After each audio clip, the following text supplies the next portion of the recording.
cracking down on injured and defective stock being sent for slaughter? Yes, it's a recurring issue. MPI do from time to time sort of stamp their feet on this issue, and I guess recently there's been, I guess, a number of welfare concerns that have kind of hit the headlines a little bit, and so maybe this is a response to that. But so just making sure that transport of any injured stock is certified is really important at the moment.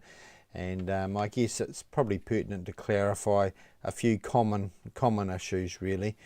Of note, very recently, just pre-calving is the transportation of pregnant stock, which I guess is a little bit untimely at the moment to talk about, but it's nice just to refresh people's memories. Well, we can recap on what's happened. Absolutely. And so obviously needing to destock for various reasons, whether it's financial reasons, talking about payout drops in the dairy sector, whether it's feed issues or tight feed budgets, needing to destock. When we're needing to ship pregnant stock off farm, it's very important to understand the concepts involved, and it's fairly loosely stipulated, if you like, but the gold standard really states that animals in the last trimester of pregnancy shouldn't be transported. There's no hard and fast rule, but what we don't want is animals getting into metabolic issues on the truck, and of course we don't want births on the truck. So quite an important thing to keep in mind. If you have to transport heavily pregnant stock, there's a few hard and fast rules. One is, I would say, probably limit that to less than 2 hours transportation. And if we're talking about dairy animals, supplementation pre-transport with magnesium may help with some metabolic issues. But I think definitely a situation that should be done in consultation with the veterinarian. And if they're heavily pregnant and farmers want to avoid the possibility of potential prosecution by vets at the other end, at the freezing works or abattoirs involved, actually certifying those, getting the local vet to certifying that transportation is a good backstop. What confuses me a wee bit is that you've got the truck driver who obviously has a visual, and then you get to the other end. I mean, there's a lot of people who can say, no, hang on, that animal shouldn't be coming onto my truck. Yeah, pregnancy is a difficult issue, and that's why I sort of spent some time talking about it. But in reality, any injury, just play it safe and get a vet to certify it. There is shared responsibility when it comes to prosecution, as far as the MPI are concerned, for welfare breaches, in particular with transport, and that is shared by both the truck driver and the farmer concerned. And there's preparatory issues that need to be done on both sides. So yeah, it's a shared responsibility really. What are some of the things that need to be avoided? Obviously really skinny ones that you're trying to get rid of. Emaciation's another biggie, real biggie. Lameness is a big one. So the law is very clear on that, and it states that any animal needs to bear weight equally on all four legs. And so if you've got a lame animal, it definitely needs to be certified by a veterinarian, and it can be tricky. It's often not as clear as you think.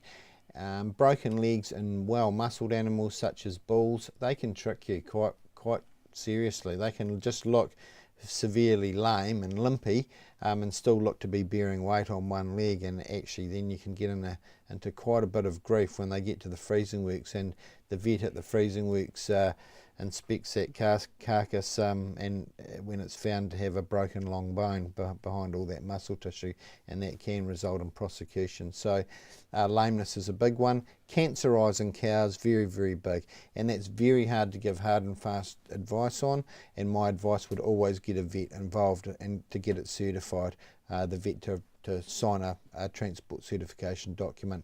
Cancer eyes, if they stand alone and they're not that invasive, they're okay. If they are invasive and the local lymph gland or lymph node is enlarged, they shouldn't be sent. If there's invasion of the hard tissues of the eye socket with the cancer, then they shouldn't be sent. So it can be, there are some grey areas there, and it's open to interpretation by both the vet at the other end, and I think the safest way is really to get the just vet, to ring your own vet and get say, the hey, listen. vet involved. Yep. Febrile animals with a fever, so anything that's been sick, not eating, I think it's probably a good rule of thumb to get it checked out.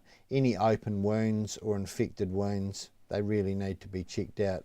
So if there's any obvious visible injuries or defects in the animal that you can see before the transportation, my advice is get it checked. And there always is some prosecutions every year, and when they say they're going to stand tight on it and make a point of getting vigilant, they do. So It's a bit like the traffic people saying it's going to be 4Ks over the limit this weekend. that's right, yeah.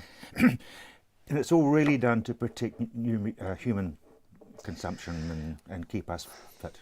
Well, again, that's open for debate as well. That's the premise, but the big issue is, I think, protecting welfare and welfare standards in the country, and I guess there's both ethical reasons for that. We live in a civilised society, and so making sure that our domesticated animals are treated respectfully is one issue, and I guess very closely aligned to that is telling the world that we're selling to that, hey, we hold animal welfare at a high echelon, we enforce it to make sure that those standards are met, and that obviously maintains market access for us to international market. We've got enough problems with the World Health Organization with that going. That's right, yeah. And so I think it's a very welfare savvy world we're trading in.